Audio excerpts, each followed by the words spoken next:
sai ubangiji annabi suka dosana ba za su rushe ba sallallahu alaihi wasallam sai gobe abin zai je ga mai abu hasken rawa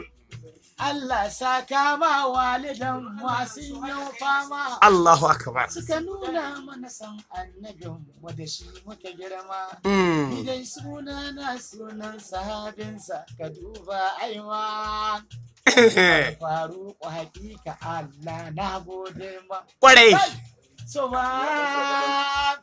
san annabi ba ƙarya bane ba ƙarya bane son manzon Allah ba ƙarya bane gaskiya ne son manzon Allah Allah shi ƙara mana son Muhammadu Rasulullahi